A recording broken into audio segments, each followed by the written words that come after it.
महंगाई की शरह जो है 17.4 से बढ़कर 26.6% बढ़ गई है। उस तरह ही जो है गुज़श्ता माह में महंगाई की शरह 23.18% थी। तो अभी 29 जो है ना उसमें ज़्यादा ख़तरनाक बात यह है कि शहरी इलाकों में तकरीबन 25% है, मगर दही इलाकों में 30% के करीब है। जय हिंद दोस्तों, मैं महेंद्र शर्मा स्वागत करता हूं वन वर्ल्ड हिंदी में आपका। उम्मीद करता हूं आप खुश और स्वस्थ है। दोस्तों आइए दिखाते हैं पाक मीडिया की एक और लेटेस्ट डिबेट जिसमें डिस्कशन किया गया है पाकिस्तान की इकोनॉमी और पाकिस्तान की गिरती हुई इकोनॉमी का। तो कहीं ना कहीं आज पाकिस्तान में जो महंगाई है वो 17% से बढ़ के 26% तक बढ़ गई है। पाकिस्तानी मीडिया में एक चर्चा का विषय आ गया है कि अब हर चीज के रेट पाकिस्तान में दिन ब दिन बढ़ रहे हैं, जबकि पाकिस्तान की आम आवाम को अब कोई भी हक और सहूलियत पाकिस्तान की गवर्नमेंट नहीं दे रही है, क्योंकि ये सिचुएशन लगभग श्रीलंका के जैसी बन चुकी है और आने वाले समय में पाकिस्तान में बद से बदतर हालात होते जा रहे हैं। तो कहीं ना कहीं पाकिस्तान अब स्थिति ऐसी है कि लगभग डिफॉल्ट हो चुका है, जबकि ये सिर्फ और सिर्फ दिखावा ही पाकिस्तान के नाम का बचा है। तो दोस्तों देखिए डिबेट, इसी प्रकार की चर्चा इस डिबेट में की गई है। तो दोस्तों देखिए डिबेट और कमेंट में अपनी प्रतिक्रिया जरूर दें। लास्ट में आपसे रिक्वेस्ट करूंगा, चैनल पर नए हैं तो चैनल को सबसे पहले सब्सक्राइब करें, लाइक शेयर कमेंट जरूर करें। दोस्तों जय हिंद, वंदे मातरम, भारत माता की जय। दोस्तों इस वक्त सीनियर सहाफ़ी और मुआशी तज्ज़ियाकार हैं शहबाज राना साहब, वो भी हमें ज्वाइन कर चुके हैं। बहुत शुक्रिया sir, thank you so much आपके वक्त के लिए। आमिर साहब, महंगाई के हवाले से बात कर लेते हैं। मईशत डेफिनेटली इससे जुड़ी हुई है। पाकिस्तान के अंदर मौजूद हर एक शख्स का मेयार ज़िंदगी बेहतर होना चाहिए, यही स्लोगन है जो हर पाकिस्तान के अंदर आने वाली सियासी जमात लेकर आती है इक़्तिदार के अंदर। मौजूदा गवर्नमेंट ने जो इनिशिएटिव्स लिए हैं, आपको लगता है कि किसी सतह पर किसी आम शख्स का मेयार ज़िंदगी बेहतर हुआ है बावजूद इसके कि वो नीचे जा रहा है? मैं ये शहबाज राना साहब जो हैं, ये मेरा ख्याल है पाकिस्तान के जर्नलिज्म के अंदर टॉप रैंकिंग जो हैं, मैं इनको मानता हूँ कि ये इकोनॉमिक कॉमर्स जर्नलिस्ट हैं। सो इनका ओपिनियन चाहूँगा कि इनसे पहले ले लें तो हमारी राय तो आती रहेगी। Shahbaz, thank you for taking out time for us. Sir बहुत शुक्रिया, आपने मुझे इनवाइट किया, थैंक यू वेरी मच। जी शहबाज, अभी प्रॉब्लम ये है कि सारा मुल्क जो है ये लॉन्ग मार्च में लगा हुआ है और सियासत इतनी ज़्यादा इंतशार का शिकार है, जबकि आम आदमी बहुत बुरे हालात हैं उसके, महंगाई के, लोड शेडिंग के, गैस के। और अभी मरियम बीबी ये कह रही थी आज बयान में, उन्होंने कहा कि नवाज शरीफ जब तक थे तो महंगाई जो तरक्की थी, मुल्क की ग्रोथ जो थी और मुल्क इकॉनमी यूं ऊपर जा रही थी, और पाकिस्तान की तरक्की और नवाज शरीफ वो साथ साथ चलते हैं। और मुझे जो याद पड़ता है कि नवाज शरीफ साहब ने ऑलमोस्ट ठेके पे दी हुई थी डार साहब को, और बल्कि मिफ्ता इस्माइल साहब ने और शाहिद खाकान अब्बासी के दौर में उन्होंने फिर भी काफ़ी सारी मैक्रो करेक्शंस की थी। ये एक तो मेरी ये अंडरस्टैंडिंग है। और दूसरा कि ये जो हमें डार साहब को लगा के ये काफ़ी सारी पॉलिटिकल मनूवरिंग ज़्यादा हो रही है, और at the cost of some time macro economics. आम आदमी मैक्रो नहीं समझता कि वो उसकी जो सियासी फ़वाइद जिससे बड़े हासिल हो जाते हैं, मगर उसके ज़रिए मज़ीद आप कर्ज़ों में जुड़ जाते हैं, उसके बाद मज़ीद महंगाई हो जाती है। तो ये अभी जो शुमारियात की जो आज लेटेस्ट फिगर्स आए हैं, आई एम श्योर आपने पढ़े होंगे कि महंगाई की शरह जो है 17.4 से बढ़कर 26.6% बढ़ गई है। उस तरह ही जो है गुज़श्ता माह में महंगाई की शरह 23.18% थी। तो अभी 29 जो है ना उसमें ज़्यादा ख़तरनाक बात यह है कि शहरी इलाकों में तकरीबन 25% है, मगर दही इलाकों में 30% के करीब है। तो पूरी इसके अंदर ये लिस्ट नीचे चल रही है कि प्याज, टमाटर, फल, सब्जियां, चाय, आटा, चावल, दाल, मूंग, इन सब की प्राइसेस में जिस तरीके से होशरुबा वो महंगाई हुई है। तो एक तो इस पर कमेंट करें ओवरऑल कि ये जो डायनामिक्स इसके पीछे क्या चल रही है। दूसरा कि ये क्या महंगाई की वजूहात जो हैं, ये नोट छापे जा रहे हैं क्या, ऑफ कोर्स सैलाब और वो मसाइल भी समझते हैं।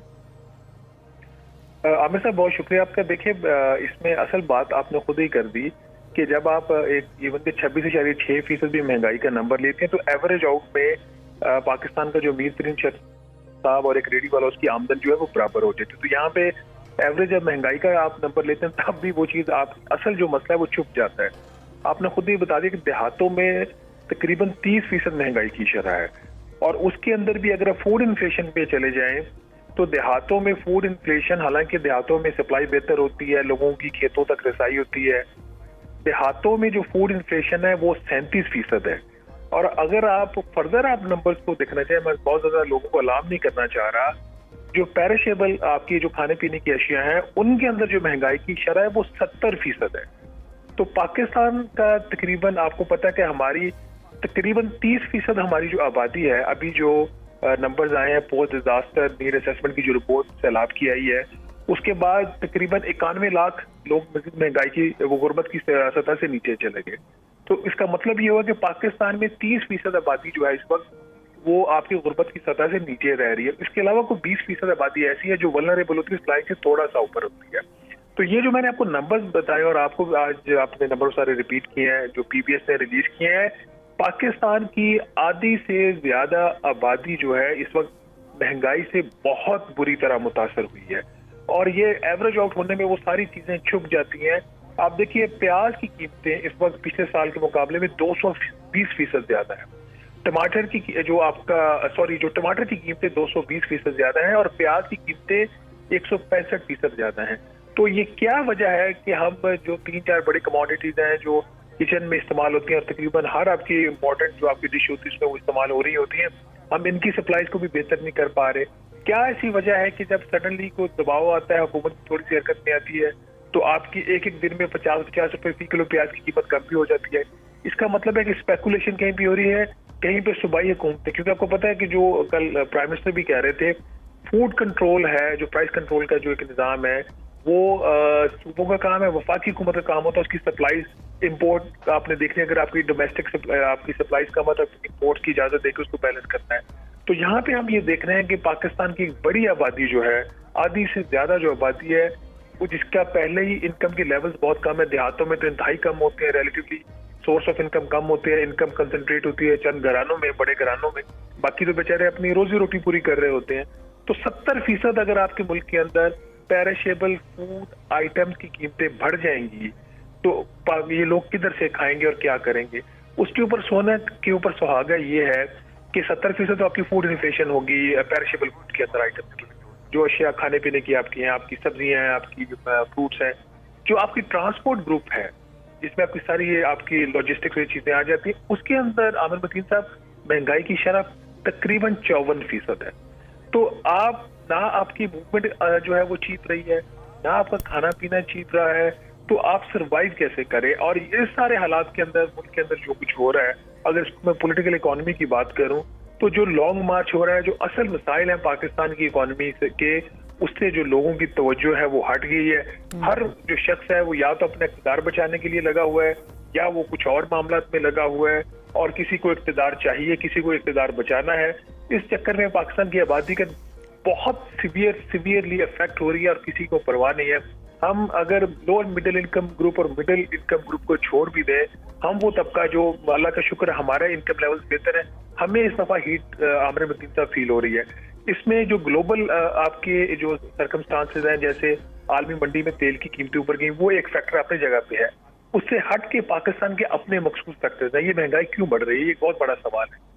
महंगाई बढ़ने की सबसे बड़ी वजह इस वक्त जो है शहबाज, मैं आपकी थोड़ी सी एक और महदूद वक्त है, मैं क्विकली आपका व्यू लेना चाह रहा हूँ कि इन्होंने 1800 अरब रुपए का एक किसान पैकेज है, बड़ी अच्छी बात है, बड़ा ज़रूरी था कि किसान भाइयों के लिए एक रिलीफ पैकेज आता, मगर ये 1800 अरब रुपया ये निकाल पाएंगे? ये इसकी बजटिंग कैसे होगी? मैं उसको ज़रा समझना चाहता हूँ। सर ये भी एक खोखला नारा है।